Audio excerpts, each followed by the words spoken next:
Subhanallah, Subhanallah, Subhanallah, Subhanallah. Hamdan lillah, hamdan lillah, hamdan lillah. Subhanallah, Subhanallah. Subhanallah, Subhanallah, Subhanallah. Hamdan lillah, hamdan lillah, hamdan lillah. Subhanallah, Subhanallah. كل شمس وقمر وحبيبات المطر سبحت رب البشر. كل شمس وقمر وحبيبات المطر سبحت رب البشر. Bismillahirrahmanirrahim. Allahumma shalli ala Muhammad wa ali Muhammad. Alhamdulillahi rabbil alamin. Kita bisa berjumpa lagi dan semoga di pagi hari ini antum dan keluarga sehat dan diberikan rezeki yang barokah, yang manfaat, dan tak lupa pula semoga urusan antum juga semuanya dilancarkan, amin amin ya rabbal alamin, dan dalam lindungannya juga. Bismillahirrahmanirrahim. Allahumma zidna ilman warzuqna fahman wa ufawwidu amri ilallah innallaha basirun bil ibad. Naam, kita sudah membahas tentang pengertian khobar, kemudian ketentuan khobar sudah kita bahas, dan pada kesempatan ini kita akan membahas tentang pembagian khobar, yaitu yang pertama adalah khobar mufrad. Khobar mufrad yang sudah kita ketahui, mufrad adalah sesuatu yang memiliki makna satu, contoh kolamun, yaitu satu bulpen. Tapi dalam pembagian khobar, yaitu bab khobar sendiri, mufrad itu bukan seperti yang sudah kita jelaskan dalam bab i'rab yang bermakna satu, melainkan mufrad di sini adalah bukan jumlah. Maksudnya apa? Maksudnya yang bukan susunan kalimat, yakni bukan mubtada khobar ataupun fi'il dan fa'il. Terus bagaimana dengan susunan mubtada dan khobar? Itu dalam bab khobar sendiri ada pembagiannya, yaitu disebut dengan khobar jumlah ismiyah, sedangkan fi'il dan fa'il disebut dengan jumlah fi'aliyah, dan ada yang pembagian terakhir yaitu syibhul jumlah.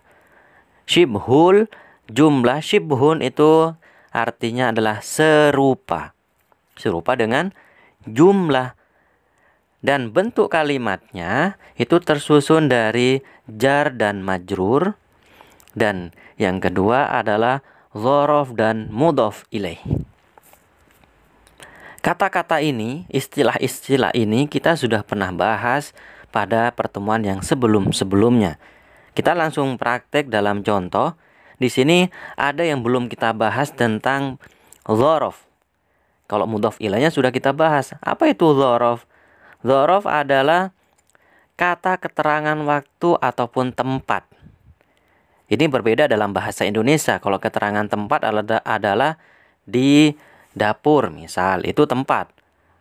Tapi kalau dalam bahasa Arab itu ada amama, ada tahta, ada fauqa, ada inda.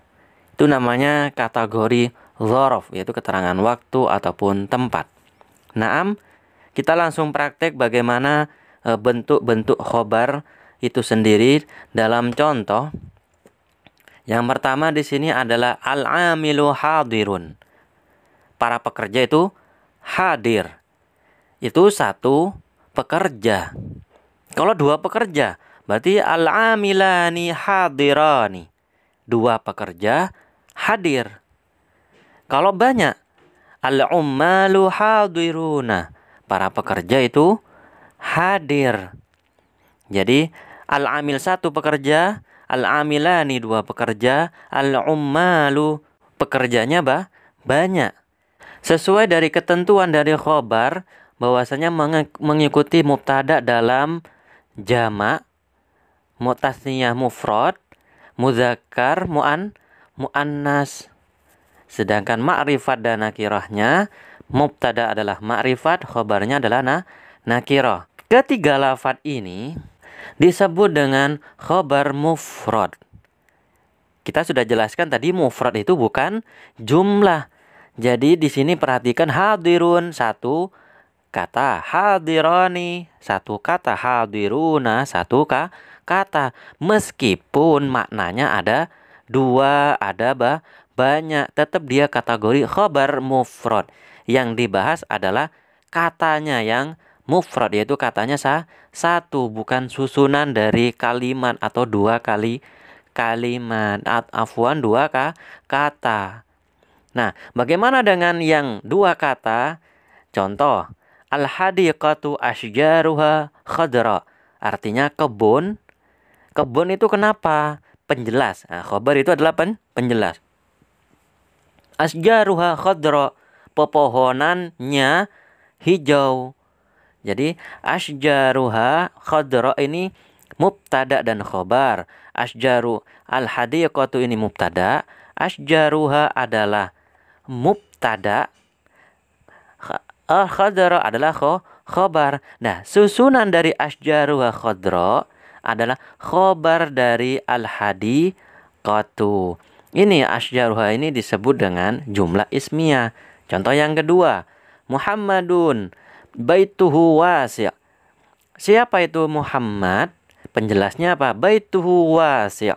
Rumahnya luas. Jadi Muhammad yang rumahnya itu luas. Jadi Muhammad adalah mubtada, khobarnya mana? Baituhu wasi'. Yang mana dari khobar ini terdapat mubtada dan khobar lagi. Baitu itu mubtada, wasi'un adalah khobar. Syarat dari kedua ini, dua kalimat ini, harus ada dhamir di sini yang kembali kepada mubtada. Ha yaitu hadiqah. Hu di sini kembali kepada Muhammad. Dan kedua kalimat ini disebut dengan khobar jumlah ismiyah. Khobar itu sendiri terdiri dari mubtada dan khobar. Contoh yang khobar jumlah fi'aliyah. Al-atfalu yal'abuna fil hadiqah. Anak-anak yal'abuna, bermain, fil hadiqah. Di sini khobarnya berupa fi'il dan fa'il, bermain. Al-atfal adalah mubtada. Contoh yang kedua, al-mudarrisu hadara. Al-mudarris telah hadir. Al-mudarris di situ adalah mubtada, hadara adalah khobar, yang mana bentuk dari khobarnya berupa fi'il. Ketika ada fi'il pasti ada fa'il. Sehingga kedua kalimat ini disebut dengan khobar jumlah fi'aliyah. Bentuk dari khobarnya berupa jumlah fi'aliyah, yaitu fi'il dan fa'il. Kemudian contoh yang lain, Khalidun fid dari. Khalid di rumah. Khalid adalah mubtada, fid dari adalah khobarnya berupa fi huruf jar, al dari itu adalah majrur. Contoh yang kedua, al jawal. Jawal itu adalah HP. Alal maktabi, di atas meja atau bangku. Di sini al jawal adalah mubtada, alal maktab adalah khobar yang berupa huruf jar dan majrur. Sehingga kedua kalimat ini disebut dengan khobar syibhul jumlah, yaitu serupa dengan jumlah yang berupa jar dan majrur. Kenapa disebut dengan syibhul jumlah? Syibhul itu adalah artinya serupa. Di sini fi bukan isim, tapi huruf. Dan adar adalah isim. Jadi huruf itu tidak bisa sempurna kecuali bersama dengan kalimat yang lain. Berhubung di sini ada dua kata yaitu huruf dan isim, disebutlah dengan jumlah. Tapi syibhun yaitu serupa. Begitu juga dengan alal maktabi. Kemudian syibhul jumlah yang kedua, contohnya al-jannatu tahta aqdamil ummahat.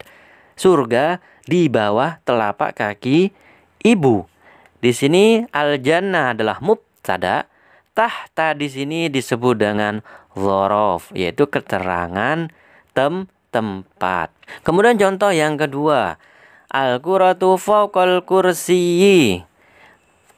Bola di atas kursi. Kurah di sini, kurah adalah bola, mubtada. Fawqal kursiyyi ini adalah khobar yang berupa dzaraf, yaitu keterangan tempat. Keterangan waktu yang mana? Contoh, al-imtihanu yaumul khamisi. Adapun ujian itu di hari Kamis. Yaumu itu adalah keterangan waktu. Dan dua kalimat ini disebut dengan khabar syibhul jumlah dzaraf dan mudhaf ilaih. Mudhaf ilaih mana? Kata yang kedua. Tapi di sini bukan mudhaf tapi disebut dengan dzaraf karena menjelaskan tempat ataupun waktu.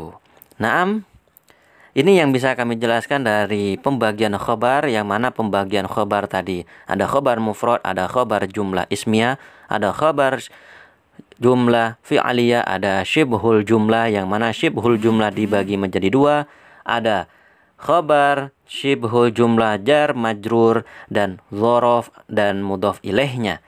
Naam, kurang lebihnya mohon maaf. Akhirul kalam. Assalamualaikum warahmatullahi wabarakatuh.